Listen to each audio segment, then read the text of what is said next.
So this morning I woke up to a puddle of water all through this area right here at my coffee station.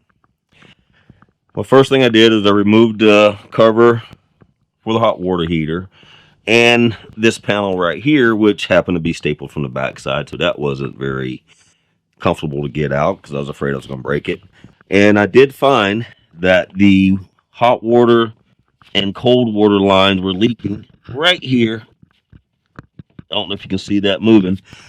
We're leaking because the crimps are filling. So this is something that we're all dealing with at some point, and I know it's been one of the issues that everyone talks about, the plumbing that the RV industry uses. Whenever I find a leak, I'll go in, I'll replace it with the correct PEX fittings and PEX line, and I'll also create me a access door. The tools that are going to be required to make a repair on any leak in your plumbing system just is going to be, depending on the route you take, you could reuse the original tubing, cut it, and reapply some PEX clamps, or you can go the route like I did and go ahead and install the correct PEX tubing, color-coded, cold and hot, some zip ties just to tie everything out of the way, normal Phillips and flat tip screwdriver. I recommend a small set of noodle nose just for the little tight areas to get into. And the tools to properly install PEX is going to be a set of PEX cutters. This tool here is designed to cut the PEX clamp off the existing hoses. I personally didn't like this so much. I used my Dremel. Just have to be careful with the Dremel not to cut into the fitting. Then, of course, the handheld PEX crimper. Again, you can buy a cheaper one. This one cost about $60 alone just for this tool. However, I could use it with one hand, get up in those tight spots. I highly recommend using that one. A stapler, if you plan on stapling your panels back together. I'm going to put a door back in mine, so I'm not going to staple my panel back in, but that would be the quickest way of doing it, or maybe even using some Velcro so that you can go in and inspect the area again. But these are the tools that you would require, and about $15 worth of hardware. If you compare what it would cost to have a mobile tech come out and do the job, it's half the price, if not a third. And you also are going to have the tools required to make any other repairs you need. And this is not that difficult. You just have to take the proper steps. And of course, this video is how I did it. I'm not an expert, and I'm not represented by any one of these companies. Also, throw the breaker to your water heater, and don't forget to release all that water pressure off your water lines before you begin work. Okay, the next step is I'm just going to drain all the water out of the hot water heater.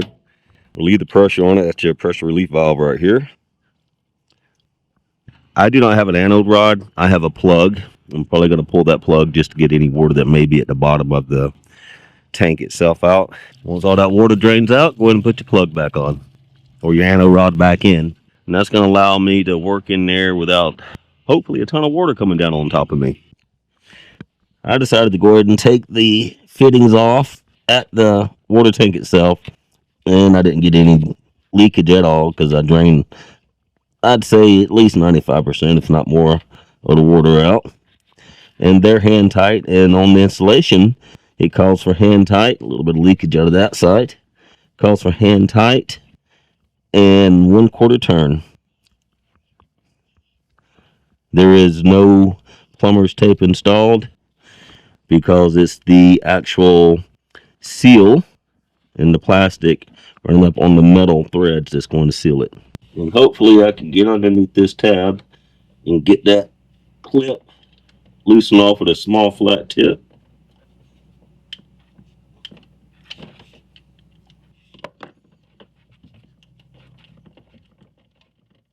A lot of the problem is just the location you're working in. I may end up taking my Dremel and cutting that off.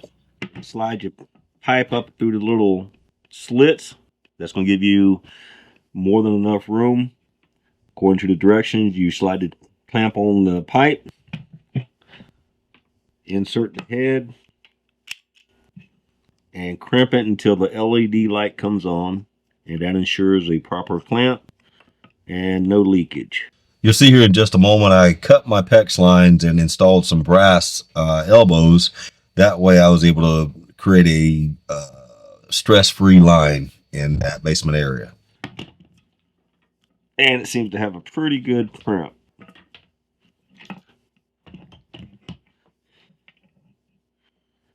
Just to make sure, I'm doing it a couple times.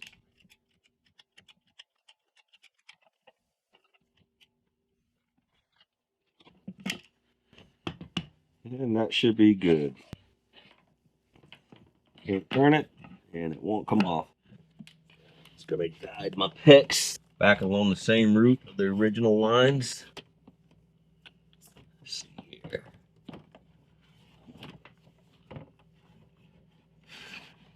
I will trim them to fit once I get into the other side. Once I get them guide back in, I can hook up the cold and the hot side.